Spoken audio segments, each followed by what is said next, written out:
Breaking news చూస్తున్నాం. తమిళనాడులో నిమిషానికి ట్విస్ట్ నెలకొంది. విజయ్ కి అన్ని రకాలుగా మద్దతు లభించిన 120తో మ్యాజిక్ ఫిగర్ దాటేసి ఓ 2 స్థానాలు అధికంగా ఉన్నా కూడా గవర్నర్ అపాయింట్మెంట్ ఇవ్వలేదంట. గవర్నర్ అపాయింట్మెంట్ కూడా నిరాకరించారు. Due to before schedule pre schedules ఉన్న కారణంగా నేను కేరళకు వెళ్లాల్సి ఉంది, కేరళకు వెళ్ళిపోతున్నానని చెప్పి ఆయన వెళ్ళిపోయారు. షెడ్యూల్ ప్రకారంగా నా పరిస్థితి, నేను వేరే అపాయింట్మెంట్స్ ఉన్నాయి కాబట్టి ఇప్పుడు మీకు అపాయింట్మెంట్ ఇవ్వలేను అని చెప్పి విజయ్ వర్గాలకు చెప్పడంతో ఆయన వెనుదిరిగి ఇంటి వైపుగా బయలుదేరినట్టు తెలుస్తోంది. సో గవర్నర్ రాజేంద్ర అర్లేకర్ లోక్ భవన్కి వెనక్కి వెళ్ళిపోయారు విజయ్ అపాయింట్మెంట్ ఇవ్వకపోవడంతో. సో గవర్నర్ తీరుపైన వామపక్షాలు మండిపడుతున్నాయి. ఉద్దేశపూర్వకంగానే ప్రభుత్వ ఏర్పాటుకు అడ్డుకుంటారని ఫైర్ అవుతున్నారు. ఇప్పటికే 3 సార్లు గవర్నర్ని కలిశారు. ప్రభుత్వ ఏర్పాటుకి అనుమతి కోరారు విజయ్. అయితే 3 సార్లు సంఖ్యాబలం లేదన్న కారణంతో గవర్నర్ దాన్ని తిరస్కరించారు. ఇక కేరళకు వెళ్తున్నానని చెప్పి గవర్నర్ చెప్పడంతో అటు కేరళకు బయలుదేరిపోయారు ఆయన. విజయ్ కూడా అక్కడికి వెళ్ళి తిరిగి వెనక్కి వెళ్ళినట్టు తెలుస్తోంది. విజయ్ కంటే ముందే లోక్ భవన్కు వెళ్లారు సిపిఎం నేతలు వెనక్కి పంపించింది లోక్ భవన్ సిబ్బంది. విజువల్స్ మనం చూస్తున్నాం. గవర్నర్ కార్యాలయానికి వెళ్ళినటువంటి ఆ వెహికల్స్ మొత్తం కూడా తిరిగి వెనక్కి వస్తున్నాయి. సో రైట్ సైడ్ చూడండి, సంగీత టీవీకే. So governor refusing permission to meet the chief minister, BJP's conspiracy plan continues. So కావాలనే నిరాకరించి వెళ్ళిపోతున్నారు, కావాలనే ఈ రకంగా కుట్ర పన్నుతున్నారు అనేది టీవీకే నేతల వర్షన్. సో ఇప్పటిదాకా మాట్లాడుకున్నాం. At the same time governor appointment ఇస్తారా ఇవ్వరా అంటే డెఫినెట్గా సంఖ్యాబలం ఉంది కాబట్టి ఇస్తారేమో, లేదంటే అపవాదం ఎదుర్కొంటారు, పబ్లిక్ నుంచి వ్యతిరేకత ఎదుర్కొంటారు, పార్టీలో కూడా ఒక అపవాదు ఒక నెగిటివ్ మార్క్ గవర్నర్పై క్రియేట్ అయ్యే అవకాశం ఉందని అంతా భావించే లోపే ఆయన భయం పట్టించుకోలేదు. నేను కేరళకు వెళ్ళాలి, కేరళలో కూడా ఎలక్షన్ జరిగాయి, కేరళకి నేను ఫుల్ టైం గవర్నర్గా ఉన్నాను కాబట్టి అక్కడ వెళ్తున్నానని చెప్పి యాజ్ పర్ షెడ్యూల్ 7 గంటల 10 నిమిషాల సమయానికి ఆయన ఫ్లైట్ ఉంది, నేను దాని అకార్డింగ్గా వెళ్లాల్సిందే అని చెప్పి కేరళకు బయలుదేరిపోయారు గవర్నర్ రాజేంద్ర విశ్వనాథ్ అర్లేకర్. సో రాజేంద్ర విశ్వనాథ్ యొక్క పరిస్థితి, ఆయన ఆ యొక్క షెడ్యూల్ అయిన ప్రవర్తనతో వామపక్షాలు మండిపడుతున్నాయి. ఆ టీవీకే విజయ్ ఆ నివాసానికి, గవర్నర్ నివాసానికి చేరుకోక మునిపే సిపిఎం నేతలు కూడా చేరుకున్నారు. అక్కడ లోక్ భవన్ సిబ్బంది వారందరూ కూడా వెనక్కి తిరిగి పంపించేశారు. మరిన్ని అప్డేట్స్ మా ప్రతినిధి కృష్ణమోహన్ అందిస్తారు. కృష్ణమోహన్, ఇందాక మనం మాట్లాడుకున్నాం, గవర్నర్ అవకాశం కల్పిస్తారా, గవర్నర్ టీవీకే విజయ్ని కలుస్తారా, మెజారిటీ చూస్తారా, పట్టించుకుంటారా, ప్రభుత్వ ఏర్పాటు రేపు సిద్ధం చేస్తారా అంటే ఎస్, మెజారిటీ కనుక వస్తే డెఫినెట్గా గవర్నర్ వినక తప్పదు అని భావించాం. కానీ గవర్నర్ మరోసారి తన యొక్క కాన్స్పిరసీని ప్రూవ్ చేసినట్టుగానే కనబడుతూ ఉన్నాయి. సో తన కాన్స్పిరసీ కనబడుతోంది, గవర్నర్ యొక్క కాన్స్పిరసీ కనబడుతుంది. గతంలో 3 సార్లు కలిసారు, 4వసారి ఫుల్ మ్యాజిక్ ఫిగర్తో వెళ్ళేలోగా ఆయన జంప్ అయిపోయారు, కేరళకు వెళ్ళిపోతున్నారు. యాజ్ ప్రీ షెడ్యూల్ ఉన్నా కూడా ఒక రాష్ట్రానికి ప్రభుత్వం చాలా ఇంపార్టెంట్, చాలా మంది నేతలు అక్కడ కలవడానికి వస్తున్నప్పుడు ఆయన ట్రిప్ కూడా చేంజ్ చేసుకునే అవకాశం ఉంటుంది అనే రకంగా మాట్లాడుకొచ్చాం. ఇప్పుడు ఎలా చూడాలి? డెఫినెట్గా ఇందాక మనం మాట్లాడుకున్నాం, మనకు చాలా క్లియర్గా. ఇప్పుడు మిగతా వ్యవహారాలన్నీ క్లియర్ అయ్యి ఇప్పుడు గవర్నర్ రోల్ ఏ విధంగా ఉండబోతుంది అని మనం చూడాలి. గవర్నర్ 7 గంటలకి కేరళ వెళ్ళాలి, అయితే సమయం 6 అయింది. ఇప్పటికే విజయ్ ఆ గవర్నర్ ఇంటి దగ్గరికి వెళ్ళారు, కానీ గవర్నమెంట్ అపాయింట్మెంట్ దొరకలేదు. విజయ్ వెంటనే అక్కడ నుంచి తన కాన్వాయ్తో బయలుదేరి ఇంటి వైపుగా బయలుదేరి వెళ్ళిపోతున్నారు. అంటే గవర్నర్ ఉద్దేశపూర్వకంగానే ఈ వ్యవహారం మీద అతనికి అపాయింట్మెంట్ ఇవ్వలేదా అనేది ఒక చర్చ జరుగుతోంది. అయితే ఇప్పటికే చాలా క్లియర్ గా ఏం జరుగుతుంది, ఇప్పటికే రావాల్సిన మ్యాజిక్ ఫిగర్ 118 చాలా క్లియర్ గా వచ్చింది.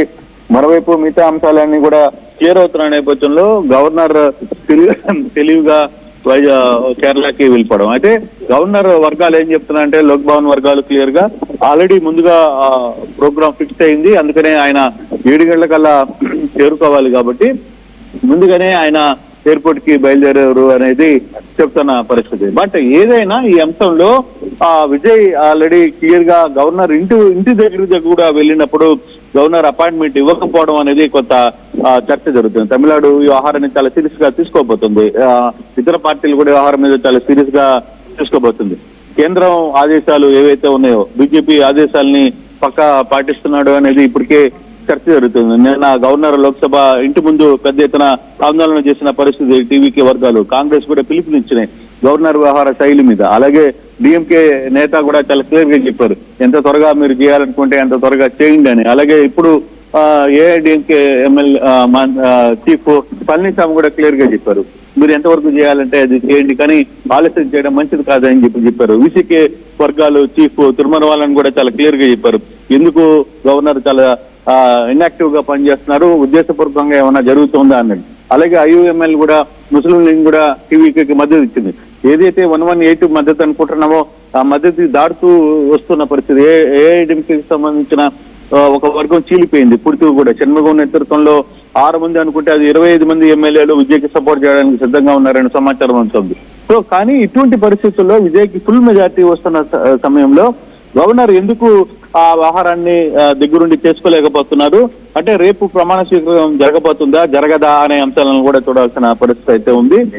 సో ఇది ఇన్ఛార్జ్ గా ఉన్న కేరళ ఇన్ఛార్జ్ గా ఉన్న రాజేందర్, ఇప్పుడు తమిళనాడు కేరళ గవర్నర్ అండ్ తమిళనాడుకి ఇన్ఛార్జ్ గా ఉన్న రాజేంద్రన్ ఇప్పుడు ఈ వ్యవహార శైలిని మాత్రం కొంత సీరియస్ గానే పనిచేస్తున్నారు. గతంలో కూడా ఆయన స్పీకర్ గా కూడా పనిచేశారు. ఆ వ్యవహారాలు ఏంటి, ఏ విధంగా ఉండాలి అనే అంశాల మీద ఆయనకు ఒక అవగాహన ఉంది. కానీ పర్టికులర్ గా విజయ్ విషయంలో ఎందుకు ఇంత ఇబ్బంది పెడుతున్నారు అనే అంశాల మీద కొంత చర్చ అయితే జరుగుతుంది. మనోజ్ చూడాలి ఈ వ్యవహారాన్ని పార్టీ ఏ విధంగా తీసుకుంటుంది. మరోవైపు ఆల్రెడీ సుప్రీంకోర్టుకి ఈ రోజు ఉదయాన్నే పిల్లు కూడా వేసిన పరిస్థితి. సో ఇన్ని అంశాల్లో ఈ రాత్రికి ఏమైనా డెసిషన్ వస్తుందా, లేకపోతే గవర్నర్ వ్యవహార శైలి మీద ఏ విధంగా రియాక్ట్ అవుతారనే అంశాలను కూడా చూడాల్సిన పరిస్థితి చాలా స్పష్టంగా కనబడుతుంది. మనోజ్ రైట్, అంటే ఇక్కడ విజయ్ అంత రకంగా ముందుకు వెళ్ళి ముఖ్యమంత్రిగా అన్ని రకాల మెజారిటీ ఉన్నా కూడా ఆయనకి ఇప్పుడు అవకాశం లేదు. రేపటికి రేపు మళ్ళీ కేరళ నుంచి ఆయన వస్తారని షెడ్యూల్ ఏంటో తెలియదు. సో ఆయన వచ్చేంత వరకు గవర్నర్కి ప్రభుత్వం ప్రమాణ స్వీకారం ఆగిపోవాల్సిందనా? అంటే గతంలో ఒక వాట్సాప్ ద్వారా ఫుల్ మెజారిటీ ఉందన్న రకంగా మెసేజ్ పంపితే గవర్నర్ కొంత సీరియస్ అయ్యారని తెలుస్తోంది. సో ఇప్పుడు డిజిటల్ మాధ్యమాల ద్వారా పంపించినటువంటి లేఖని ప్రభుత్వ ఏర్పాటుకి గవర్నర్ ఆదేశించవచ్చా? అంటే బేసిక్ గా ఇంటిమేషన్ అయితే ఖచ్చితంగా ఇవ్వాలి. ఇంటిమేషన్ ఆల్రెడీ టీవీకే వర్గాలు ఇచ్చేసాయి. నిన్న 116కు సంబంధించిన లేఖలను నేరుగా తీసుకెళ్లి విజయ్ ఇచ్చేసి వచ్చారు. ఈ రోజు కూడా ఆయన కలవడానికి వెళ్ళారు. కానీ గవర్నర్ ఆ వ్యవహారంలో కొంత అలసత్వం వ్యవహరించారు, లేకపోతే ఆయన తన షెడ్యూల్లోకి ఆయన ముందుగా వెళ్ళిపోయారు. బట్ రేపన్నా ఆయన తిరిగి వచ్చి విజయ్ని పిలుస్తారా లేదా అనే అంశాన్ని చూడాలి. అయితే ఇప్పుడు మనకు అందుతున్న సమాచారంలో రేపు కూడా విజయ్ ముఖ్యమంత్రిగా ప్రమాణ స్వీకారం చేయలేకపోవచ్చు. లోక్సభ వర్గాలు అఫీషియల్ గా ప్రకటించకుండా ఆయన ప్రమాణ స్వీకారం చేయలేరు. గవర్నర్ ఖచ్చితంగా ముఖ్యమంత్రి ప్రమాణ స్వీకారంలో హాజరు కావాలి. ఆయనతో పాటు మంత్రుల ప్రమాణ స్వీకారంలో కూడా గవర్నర్ హాజరు కావాల్సిన పరిస్థితి ఉంది. కానీ అది ఈ రోజు అవుతుందా లేదు, రేపు ఉదయాన్నే నేను వచ్చేస్తాను మీరు రెడీ చేసుకోండి అని ఆయన ఏమన్నా క్లియర్ గా చెప్పబోతారా? ఈ అంశాలు కూడా చూడాల్సిన పరిస్థితి ఉంది. కానీ ఓవరాల్ గా ఒకటే పాయింట్, ఇక్కడ గవర్నర్ మూలంగా ప్రభుత్వ ఏర్పాటు ఆలస్యం అవడానికి అవకాశం ఉంది. బికాజ్ ఆయన వస్తే ఆయన ప్రీ షెడ్యూల్స్ ఏమున్నాయి, యాజ్ లైక్ ఇప్పుడు ఆయన చెప్పినట్టుగానే బిఫోర్ గానే ప్రీ షెడ్యూల్ ప్లాన్ చేసుకుని ఉంటారు. कारण కేరళలో కూడా ప్రభుత్వ ఏర్పాటు అవసరం ఉంది. కేరళలో కూడా అక్కడ ఫుల్ మెజారిటీ ఉంది కాబట్టి వాళ్ళు ప్రభుత్వ ఏర్పాటుకి ఆహ్వానం చేస్తారు. ఫుల్ ఇన్ఛార్జ్ అక్కడ ఆయన ఇక్కడ జస్ట్ ఇన్ఛార్జ్ బాధ్యతలు మాత్రం నిర్వర్తిస్తున్నారు.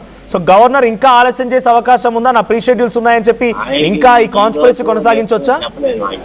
డెఫినెట్ గా ఉంది. రేపు ఇది అవుతుందా కాదా తెలియదు. రేపు కేరళ కూడా చేయాల్సిన పరిస్థితి ఉందని ఆయన కానీ చెప్తే, నేను పలానా దగ్గర ఉన్నాను, పలానాది ముందుగా ప్రిపేర్ అయింది కాబట్టి ఆల్రెడీ అక్కడ కాంగ్రెస్ కి ఫుల్ సపోర్ట్ ఉంది కాబట్టి నేను ఆ డేట్ ఇచ్చాను, అక్కడికి వెళ్తున్నానని చెప్పొచ్చు. బట్ ఇక్కడ విషయంలోనే కొంత తేడా జరిగే పరిస్థితి అయితే ఉంది. ఇవాళ ఈ రోజు రేపు ఆహారం కాకపోతే రేపు సాయంత్రానికల్లా ఆయన తిరిగి చెన్నైకి రావాల్సిన పరిస్థితి ఉంటుంది. చెన్నైలో రేపు మళ్ళీ విజయ్తో మాట్లాడాల్సిన పరిస్థితి.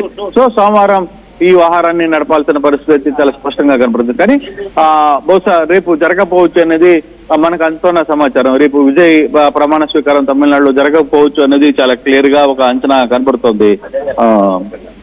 Right, thank you Krishnamohan. So అన్నీ జరిగినా కూడా ఆఖరికి వస్తే మళ్ళీ గవర్నర్ జంప్. గవర్నర్ అంటే ఆయన ప్రీ షెడ్యూల్స్ ఉన్నాయి అఫ్ కోర్స్, బట్ అంతా సవ్యంగా అనుకునే లోపు నిజంగానే ఆస్ట్రాలజీ నమ్మే విజయ్ ఇప్పుడు ఆయనకు అనుకూలంగా లేదనేది మాత్రం చాలా క్లియర్గా అర్థమవుతోంది. చాలా భయంకరంగా, నిజంగా ఇన్ని ట్విస్ట్లు బహుశా నేను ఎప్పుడు కూడా చూడలేదు.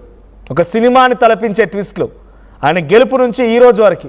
జస్ట్ బిఫోర్ ఒక 5 minutes బ్యాక్ వరకు బీసీకే లెటర్ ఇచ్చింది, ఐఎంఎల్ లెటర్ ఇచ్చింది, కామ్రేడ్ లాల్ నీళ్ళు లెటర్ ఇచ్చారు. సో మొత్తంగా 120 మందితో ప్రభుత్వాన్ని ఏర్పాటు చేయబోతున్నారు టీవీకే పార్టీ చీఫ్ విజయ్ అనేది చాలా స్పష్టం.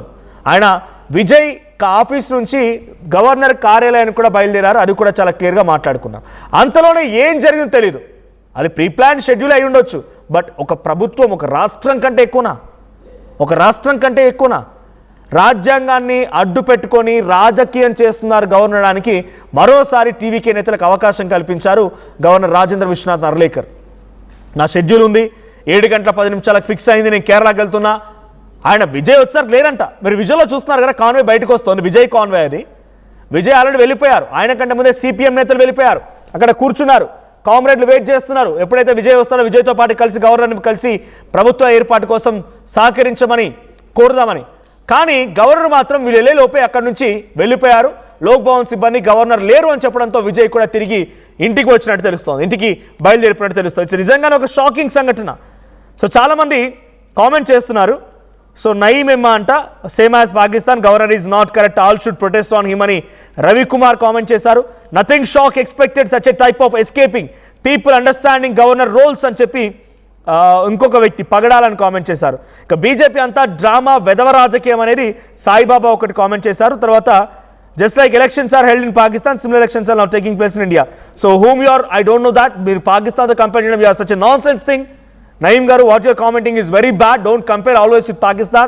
We hate Pakistan kind of words in our comments. So please don't do that. So ikkada Vijay వెళ్ళేసరికల్లా గవర్నర్ కార్యాలయం నుంచి గవర్నర్ ఎస్కేప్ అయ్యారు. అక్కడ నుంచి ఆయన షెడ్యూల్ ప్రకారంగా వెళ్ళిపోయారు. 7:10 7:10 ఆయన షెడ్యూల్ ఉంది. ఆ షెడ్యూల్ ప్రకారంగా అక్కడ నుంచి కేరళకు వెళ్ళిపోయారు. మరి ఇందాక నేను కృష్ణమోహన్ అడిగినట్టుగా same I repeat. So already అక్కడ కేరళలో గవర్నమెంట్ ఏర్పాటు చేస్తుంది. కేరళలో గవర్నమెంట్ ఏర్పాటు చేయాల్సిన అవసరం ఉంది. యూడీఎఫ్ ఫుల్ మెజారిటీతో ఉంది. అక్కడ సీఎం కోసం Congress party government, Congress party తూగిసలాడుతోంది. ఎవరికి ఇవ్వాలి, కేసీ వేణుగోపాల, రమేష్, లేకపోతే విడి సతీశన్, ఎవరికి ఇవ్వాలి రకంగా తూగిసలాడుతోంది. ఆ రకంగా ఇబ్బందులు పడుతోంది. ఈ నేపథ్యంలో ఆయన ఫుల్ టర్మ్ గవర్నర్గా కేరళకు ఉన్నారు కాబట్టి అక్కడికి వెళ్ళిపోయి అక్కడ ప్రమాణ స్వీకారం చూస్తారా, ఇక్కడ ఇన్ఛార్జ్ గవర్నర్గా ఉన్నారు కాబట్టి ఇక్కడ ప్రమాణ స్వీకారం చూస్తారా? ఆయన వచ్చేంత వరకు తమిళనాడు ప్రజలు 234 మంది ఎమ్మెల్యేలు 234 మంది ఎమ్మెల్యేలు, కొన్ని కోట్ల మంది జనం ఓటేసిన వారంతా కూడా మా గవర్నర్ ఎప్పుడు వస్తారని చెప్పి ఎదురు చూడాలా. సో ఇప్పుడు అదే సిచ్యువేషన్ ఉండబోతోంది. చాలా మంది let him form the government, let him form the government, let him form the government అని చెప్పి అందరూ ప్రతిపక్షాలు అంటే ఇప్పుడు అధికారాన్ని దక్కించుకోబోతున్నారు. ప్రతి ఒక్కరూ అంటున్న మాటే. కానీ ఇప్పుడు ఆ గవర్నమెంట్ని ఫామ్ చేద్దామనేటువంటి ఒకే ఒక్క చివరి అడుగు నాకు తెలిసి నా టైమింగ్ ప్రకారంగా నేను చాలా వరకు చూస్తున్నటువంటి ఈ అప్డేట్స్లో టైమింగ్ ప్రకారంగా చూస్తే ఎగ్జాక్ట్గా 5:45 సమయానికి విజయ్ అటు చేరుకున్నారు గవర్నర్ కార్యాలయానికి. ఎగ్జాక్ట్ 5:30కి గవర్నర్ అక్కడి నుంచి లేరు. 15 నిమిషాల ముందే గవర్నర్ అక్కడి నుంచి వెళ్ళిపోయారు. 7:10 ఆయన ఫ్లైట్ టైం. సో కేరళకు వెళ్ళడానికి కోసం అన్ని రకాలుగా సిద్ధం చేసుకున్నారు కాబట్టి నేను వెళ్ళిపోతున్నాను, గుడ్ బై. ఇప్పటికే 3 సార్లు కలిశారు. 3 సార్లు మెజార్టీ లేదన్నారు. 3 సార్లు మెజార్టీ లేదు, ఓకే. మెజార్టీ వచ్చిన తర్వాత ఉన్నారా అంటే లేదు, నేను వెళ్ళిపోతున్నా, టైం అయింది, నాకు వెళ్ళాల్సి ఉంది. సో ఆయన కేరళకు వెళ్ళిపోయారు. ఇక్కడే బీజేపీ కాన్స్పిరసీ అర్థమవుతుందని పబ్లిక్ కామెంట్ చేస్తున్నారు. ఇక్కడ చూడండి చాలా కామెంట్స్ వస్తూ ఉన్నాయి. సో ఇక్కడ శరత్ గారు అంట, governor is trying to impress Vishwaguru for central minister post, Sharat commented. And Zareen, governor is playing drama అనో comment. Narendranath, BJP is playing politics using governors అని ఇంకో కామెంట్. తర్వాత ఓం 4013 అంట, game from BJP main leaders అంట, వర్స్ట్ పాలిటిక్స్ బై గవర్నర్ అని చెప్పి Venky public talk. So first remove that governor అని చెప్పి జరీన్ కామెంట్ చేశారు. Professor Raj Kumar Balla, governor should respect the CM designate. And Zareen, governor is gambler here. So Manohar CPI, BJP ఆడిస్తున్న 24 reels cinema అంట, 24 reels cinema. ఇలా రకరకాల comments వస్తున్నాయి. సో మీ అభిప్రాయం ఏంటి? విజయ్ నిజంగానే గవర్నర్ ఆడుతున్న గేమ్లో బలవుతున్నారా? మీ అభిప్రాయాన్ని కామెంట్ చేయండి.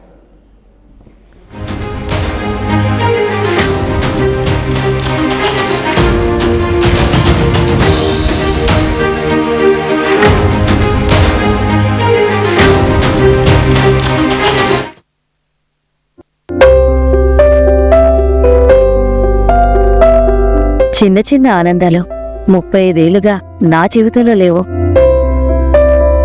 35 ఏళ్లుగా నేను డైపర్లలో బ్రతికాను. 6 సెంటీమీటర్ల ఫిస్టులా నా మూత్రాశయంలో లీకు కారణమైంది. ఎవరూ నాకు సహాయం చేయలేకపోయారు. ఏఐఎన్యూలో వైద్యులను కలిసే వరకు.